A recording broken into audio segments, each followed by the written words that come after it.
dulu dengan membaca doa ya supaya lancar pelajaran hari ini. Mulai. Selesai. Oke, terima kasih semoga yang berdoa semuanya dilancarkan. Amin. Oke, kalau begitu hari ini kita belajar materi teks hikayat dan kita melanjutkan materi yang kemarin yaitu tentang kaidah kebahasaan teks hikayat. Oke, salah satu di antara siswa dari sekian banyak ini ada yang sudah belajar tentang teks hikayat belum? Oke, tentang kaidah kebahasaan sudah ya? Boleh diberi ruang untuk saya bisa berjalan ke sana? Ya, ini sepertinya saya kekecilan jadi tidak bisa muat ya. Oke, kalau begitu sebelumnya ini sudah dibuat kelompok ya? Sudah kita buat kelompok karena hari ini kita penugasannya adalah berkelompok, di mana nanti setiap kelompok akan diberi tugas yaitu mengisi tabel berisi kaidah kebahasaan, gitu ya. Jadi nanti saya mohon untuk setiap kelompok memberikan tanggapan kepada kelompok lain yang maju, gitu ya. Nah, untuk hari ini kita masih mendengarkan materi dari saya terkait karakteristik kaidah kebahasaan yang ada di teks hikayat. Begitu. Nah, silakan hari ini kita akan memulainya berupa materi yang akan saya sampaikan di PPT. Oke anak-anak, kita hari ini akan membahas materi berupa kaidah kebahasaan menyusun teks dan cerpen. Ini saya matikan dulu.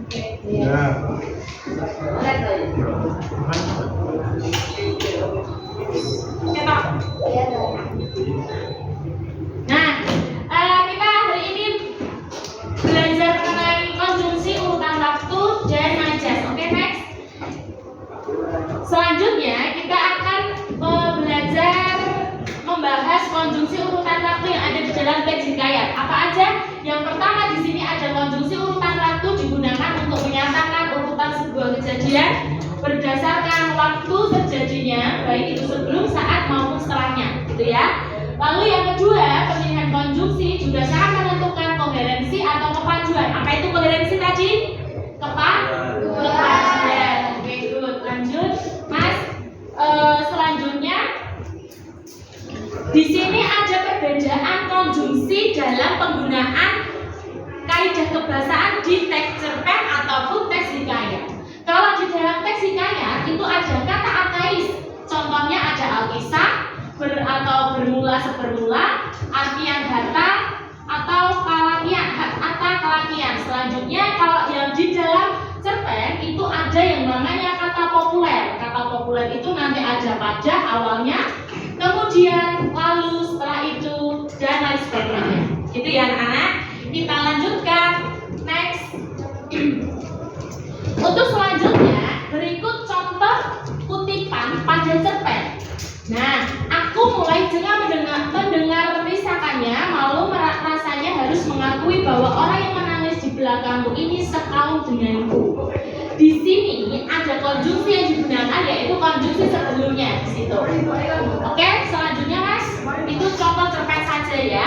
Selanjutnya ada penggunaan majas di dalam teks hikayat, yaitu majas itu berupa gaya bahasa saat erat kaitannya dengan cerita fiksi untuk menambahkan keindahan cara penyampaian cerita. Jadi gunanya majas itu untuk menambah keindahan dalam sebuah cerita. Cerita itu tidak hanya dalam cerpen, tapi juga dalam teks hikayat, begitu. Oke, selanjutnya contoh majas di sini ada beberapa. Di sini saya mencontohkan ada 5. Yang pertama yaitu majas antonomasia, yaitu majas yang menyebut seseorang berdasarkan ciri atau sifat yang menonjol. Contohnya di situ ada kata si miskin itu pun hamillah 3 bulan lamanya. Nah, si miskin di sini dia berupa majas antonomasia. Untuk yang kedua, personifikasi dari kata person. Person itu apa? Adik-adik? Dari kata orang, berarti personifikasi itu adalah mengorangkan. Nah, contoh di sini adalah sama-sama nyanyian jangkrik. Sebenarnya yang bisa nyanyi itu manusia atau jangkrik? Manusia. Jangkrik itu hewan Dewi Nek Jantri itu bernyanyi. Kita lanjutkan yang ketiga. Ada majas metafora. Majas metafora di sini adalah majas yang menggunakan kata pembanding untuk mewakili hal lain atau bukan yang sebenarnya. Contohnya di sini, setibaku di istana tuaku. Nah, di istana tuaku di sini adalah majas metafora. Gampangannya metafora itu adalah majas perumpamaan. Jadi ada kata yang diumpamakan. Contoh, seperti biasa setibaku di istana tuaku, yang diibaratkan tua ini siapa? Istana. Jadi yang dibandingkan adalah istananya. Inilah termasuk majas metafora. Oke, next. Untuk yang keempat, ada majas simile. Simile di sini adalah yang paling kita kenal adalah majas peribahasa. Majas peribahasa itu nanti contohnya ada kata bak, laksana, ibarat, seperti apalagi bagaikan, bagai, begitu. Nah, di sini contohnya adalah kamu tidur seperti kerbau. Ada kata seperti. Ciri dari majas simile itu ada kata seperti, bagaikan, bak, laksana, dan sebagainya. Untuk yang kelima, ada hiperbola. Hiperbola itu hiper itu bagaimana? Berlebihan. Kalau berlebihan itu berarti dia majas yang mustahil, tidak mungkin, ataupun majas alay yang kita kenal ya, alay lebay. Contohnya, aku tak dapat berbicara, tanganku dingin mbak es yang keluar dari freezer. Nah, ada kata tanganku dingin mbak es yang keluar dari freezer, itu kan berlebihan ya, tidak mungkin, dan itu hal yang mustahil, itu berarti dia lebay. Nah, gitu. Oke, selanjutnya. Oke, tugas kalian di sini. Nah, sekarang adalah saya beri penugasan untuk setiap kelompok, karena ini sudah membuat kelompok yang terdiri satu kelompok berapa orang? 7 sampai 6 orang ya.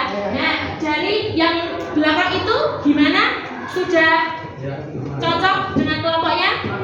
Oke. Yang sebelah sini juga ya.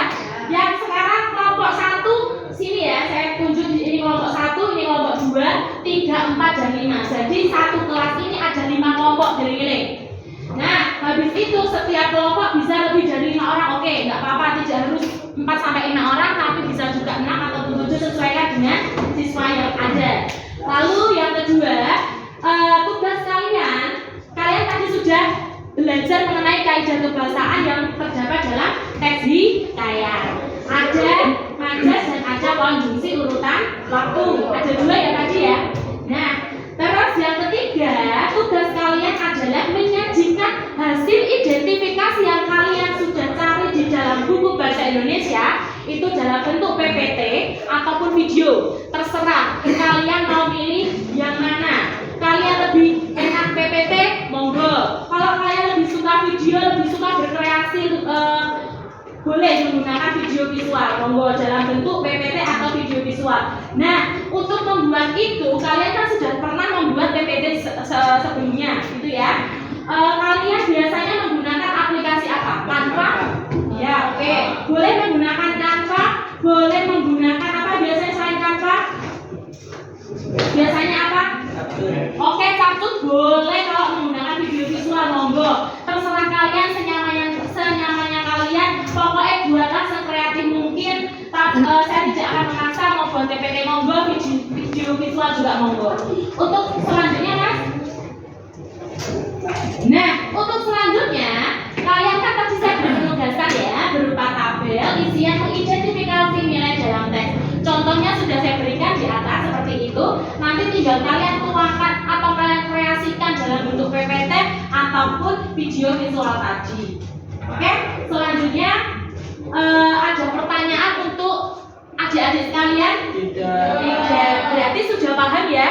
Sudah, kalau begitu. Oke, good. Terima kasih. Berarti sekarang kalian mulai mengerjakan tugas yang saya berikan. Boleh diskusi kelompok mulai dari sekarang. Oke? Oke, bagaimana?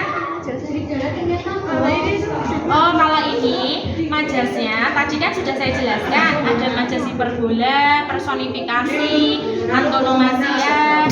Nah, kamu tinggal mencari. Biasanya kalau majas personifikasi kan tadi mengorangkan benda. Nah, berarti kamu cari yang kata-kata yang mengorangkan benda. Jadi misal contohnya, nah seperti ini contohnya, matahari mulai merangkak naik. Yang merangkak itu kan manusia, bukan matahari. Nah seperti itu. Nanti kamu bisa tuangkan ke dalam PPT ini. Nah PPT-nya boleh dilewat Canva sekreatif mungkin. Boleh PPT, boleh juga video. Temanya bebas. Temanya ya tadi tentang mengenai Enggak mesti ini gimana? Boleh apa aja biasanya gitu. Boleh apa aja. Oke? Jadi terserah kalian mau video yang kelompok ini mau video atau PPT sudah didiskusikan? PPT. PPT. Oke. Terima kasih. Jadi kita lanjutkan ya. Silakan kalau nggak bisa nanti boleh bertanya kepada saya. Baik, terima kasih. Oke, yang sebelah sini bagaimana ya? Albi menyajikan tugas ini itu berupa PPT atau video? PPT tidak mau video. Ya, oke, bebas ya PPT. Terus apa yang kalian kesusahan di dalam menganalisis itu tadi tes budaya dan kebahasaan? Kan ada dua, konjungsi dan apa tadi? Majas. Oke, gaya bahasa. Berarti apa sih yang kalian belum paham di situ? Yang majas. Oke, sebutkan majasnya apa aja yang belum tahu.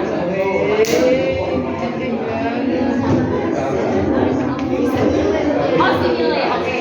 Kalau simile, oke. Contohnya di sini. Perhatikan juga dibuka bukunya. Nah, kalau simile itu di sini ada yang apa tadi identik dengan kata sebagai, laksana, tatkala. Nah, di sini ada seperti kerbau. Nah, ini bisa masuk sekalian masukkan ke dalam apa namanya? Simile ya, kaidah kebahasaan tadi. Itu ya. Oke, bisa dilanjutkan itu aja. Oke. Ya, terima kasih. Terima kasih atas penugasan yang sudah kalian buat hari ini. Bagaimana? Ada kendala tidak? Berarti kalau sudah kalian tinggal menuangkan dalam menyajikan hasil identifikasi kalian dalam bentuk PPT ataupun video. Begitu ya? Oke. Karena waktunya ini sudah habis jadi terbatas, kita lanjutkan presentasinya untuk minggu depan. Begitu ya? Oke. Sebelum saya tutup, saya pengen tanya dulu ke kalian. Tadi itu ada nggak bab yang kalian susah, tidak mengerti? Tidak. Alhamdulillah. Yang kelompok sebelah sini bagaimana? Tidak. Yang sebelah sini tadi gaya bahasa ya, gaya bahasa yang terkait majas hiperbola. Oke. Yang sebelah sini tadi ada kesusahan terkait apa? Majas ya. Oke. Majasnya tadi berupa majas metafora sama personifikasi. Tapi sudah bagaimana? Ada kendala lagi tidak? Oke, baik begitu. Jadi kesimpulannya penugasan hari ini adalah kalian mengidentifikasi sebuah kaidah kebahasaan dalam teks hikayat yang berupa konjungsi dan apa tadi satunya? Gaya bahasa, yaitu berupa majas. Oke, saya berharap untuk selanjutnya nanti kalian mempresentasikan dengan sebaik-baiknya.